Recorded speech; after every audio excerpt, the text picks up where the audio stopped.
జరిగినప్పుడు జిఎస్టీ జనరల్గా ఈ రేస్లకు 28% జిఎస్టీ ఉంటుంది బైసాబ్. సో 700 కోట్లు మన రాష్ట్ర జిఎస్డిపికి వస్తే సరే రమారమే 20% వేసుకుందాం, 20% మనకు జిఎస్టీ కింద డబ్బులు వచ్చినా 70 కోట్లు వస్తుంది కదా. అంటే 70 అంటే 70 రాష్ట్రానికి 70 కేంద్రానికి, 20% అంటే 140 కోట్లు వస్తుంది. 140 కోట్లలో నేరుగా రాష్ట్రానికి 70 కోట్లు జిఎస్టీ రూపంలో రాష్ట్ర ఖజానాకు వస్తుంది, కేంద్ర ప్రభుత్వ ఖజానాకు 70 కోట్లు వస్తుంది. సరే కేంద్రానికి పోయిన 70 కోట్లలో కూడా డెవల్యూషన్లో ఒక 2.32% మన స్టేట్కి వస్తుందంటే అదో 1.5 crore వస్తుంది. అంటే 71,50,00,000 రాష్ట్ర ఖజానాలోకి వచ్చినాయి. మొదటిసారి ఈ ఫార్ములా రేసింగ్ జరిగితే రాష్ట్ర ప్రభుత్వం పెట్టిన ఖర్చు 30 కోట్లు, రాష్ట్ర ఖజానాకు నేరుగా వచ్చింది 71,50,00,000. ఈ రాష్ట్రంలో జిఎస్డిపి కంటే లైక్ హోటల్స్, ట్యాక్సీసు, రెస్టారెంట్సు తదితర అన్నీ కలిపి 700 కోట్ల రూపాయలు మన రాష్ట్రానికి మేలు జరిగింది. పెట్టింది 30 కోట్లు, రాష్ట్ర ఖజానాకు వచ్చింది 71,50,00,000. ఈ రాష్ట్ర ప్రజలకు జరిగిన లబ్ధి 700 కోట్లు. రాష్ట్ర ఇమేజు 192 దేశాల్లో హైదరాబాద్ ఇమేజ్ను పెంచింది మొదటిసారి జరిగిన ఈ కార్ రేసింగ్. ఇది తప్ప రాష్ట్రానికి ఆదాయం పెంచిండు, ఈ రాష్ట్రం యొక్క బ్రాండ్ ఇమేజ్ను ప్రపంచ పటంలో నిలబెట్టే ప్రయత్నం చేసిండు కేటీఆర్ గారు. ఇది చేసినందుకు నువ్వు కేటీఆర్ని అరెస్ట్ చేస్తావా? ఏదో ఇందాక కూడా ఆయన మాట్లాడుతూ మాట అన్నాడు, ఎలక్షన్ కోడ్ వయలేషన్ ఉంది అని అన్నాడు. యాక్చువల్గా మొదటి ఇన్స్టాల్మెంట్ ఎప్పుడు ఇచ్చింది? అసలు ఫస్ట్ ఆఫ్ ఆల్ 2022-23లోనే అగ్రిమెంట్ అయింది. ఇది కొత్త అగ్రిమెంట్ కాదు, కొత్త నిర్ణయం కాదు. వచ్చే 4 ఏళ్ల పాటు హైదరాబాద్లో ఈ కార్ రేసింగ్ జరిగేటట్టు నిర్ణయం జరిగింది. ఏడాది అర్థం కిందనే అయింది ఫస్ట్ డెసిషన్. సెకండ్, మొదటి ఇన్స్టాల్మెంట్ ఎప్పుడు ఇచ్చారు? అక్టోబర్ 5, 2023 నాడు ఇచ్చారు. ఎలక్షన్ కోడ్ ఎప్పుడు వచ్చింది?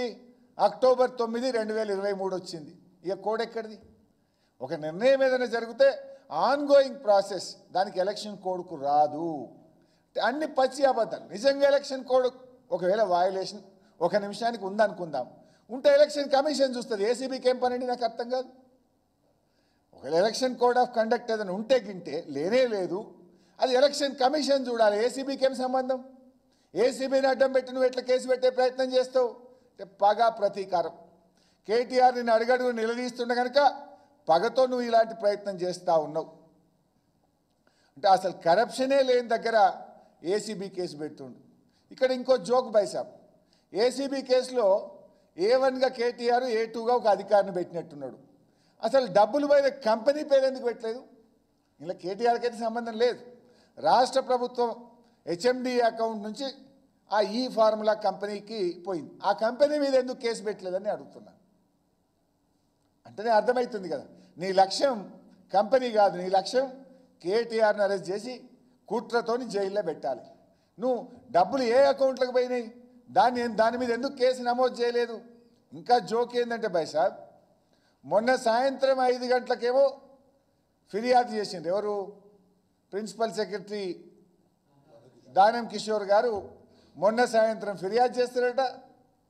పొద్దుగాలటి వరకే ఏసీబీ కేసు అయిపోయింది, ఎఫ్ఐఆర్ అయిపోయింది. 24 గంటల కేసు అవుతుందా?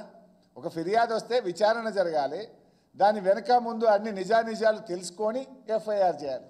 24 గంటలు తిరక్క ముందే నువ్వు కేసు పెట్టావంటే దాని వెనుక కుట్ర ఇలా రాష్ట్ర ప్రజలకు స్పష్టంగా అర్థమవుతా ఉంది. అంటే అందుకే ఇలా కోర్టు కూడా రిలీఫ్ ఇచ్చింది. ఇలా కొండంద వేల్కని పట్టినట్టు అధికారంలోకి వచ్చిన ఏడాది తర్వాత ఏదో శోధించినట్టు ఇప్పుడు డైవర్షన్ పాలిటిక్స్ చేస్తున్నారు. ఈ డైవర్షన్లో భాగమే ఇలా కేటీఆర్ గారి మీద పెట్టిన కేసు. రేవంత్ రెడ్డి గారికి అటు విజన్ లేదు, ఇటు విజ్డమ్ కూడా లేదు. ఈరోజు రేవంత్ రెడ్డి గారి అనాలోచిత నిర్ణయాల వల్ల తెలంగాణ ప్రతిష్ట దిగజారే పరిస్థితి వచ్చింది. 3 సంవత్సరాలు ఇక్కడ ఉండాల్సినటువంటి ఇంటర్నేషనల్ కార్ రేసింగు అర్ధాంతరంగా మధ్యంతరంగా దాన్ని ఇలా రద్దు చేసినారు. మీరు రద్దు చేయడం వల్ల హైదరాబాద్ తెలంగాణ ఎకానమీ సంవత్సరానికి 600-700 కోట్లు దెబ్బతిన్నది. రాష్ట్ర ప్రభుత్వ ఆదాయం దెబ్బతిన్నది. రాష్ట్రానికి నష్టం జరిగింది. ఈరోజు ఇవాళ ఇంకా ఈయన అంటాడు, ఈ మధ్యలో ఎక్కడో అన్నాడు 2036లో ఒలింపిక్స్ పెడతారట. ఇది ఎట్లుందంటే కూట్ల రాయి తినడు ఎట్ల రాయి తీసిండట. ఉన్న అగ్రిమెంటును, ఉన్న కార్ రేసింగ్ను, ప్రపంచ ప్రతిష్టాత్మకమైన కార్ రేసింగ్ను ఉన్నదాన్ని ఓడగొట్టిండు. ఇంకేదో పెద్ద ఒలింపిక్స్ చేస్తానో డబ్బా కొడుతున్నాడు. ఇంకా దారుణం ఏంటంటే ఇవాళ ఆల్రెడీ ఆ సంస్థ లండన్లో కేసు వేసింది. ఇవాళ తెలంగాణ రాష్ట్ర ప్రభుత్వం అర్ధాంతరంగా ఇది రద్దు చేయడం వల్ల మాకు నష్టం జరిగింది అని లండన్లో కేసు వేసింది. ఆ కేసు కూడా మన భారతదేశ ప్రముఖ న్యాయవాది హరీష్ సాల్వేనే లండన్లో కేసు వాదిస్తున్నాడు. రేపు అక్కడ వాళ్ళు కేసు గెలిస్తే రాష్ట్రానికి భారం, రాష్ట్రానికి నష్టం. రాష్ట్రం ఇమేజ్ పోయింది, బ్రాండ్ ఇమేజ్ పోయింది, పరువు పోయింది, ఆదాయం పోయింది. లండన్లో ఇప్పుడు రాష్ట్ర ప్రభుత్వం మీద కేసు నడుస్తున్నది. ఇవాళ ఏదో మాట్లాడుతున్నారు కొందరు, ఇది ఒక కేటీఆర్ సంబంధించిన అంశం. ఇది కేటీఆర్కి ఒక్కరికి ఎందుకు సంబంధం? 4 కోట్ల తెలంగాణ ప్రజలకు సంబంధం కదా. 4 కోట్ల ప్రజలున్న తెలంగాణ రాష్ట్రం యొక్క ఇమేజ్ దెబ్బతిన్నది, హైదరాబాద్ ఇమేజ్ దెబ్బతిన్నది. ఈ రాష్ట్రానికి వచ్చే ఆదాయం తగ్గింది. ఈ రాష్ట్ర ప్రజలకు జీఎస్టీ రూపంలో రావాల్సిన డబ్బు రాకుండా పోయింది. ఇది దేశం ప్రతిష్ట దెబ్బతీసిన ఈ రాష్ట్రం యొక్క పరువు తీసే విధంగా రేవంత్ రెడ్డి గారి నిర్ణయాలు ఉన్నాయి.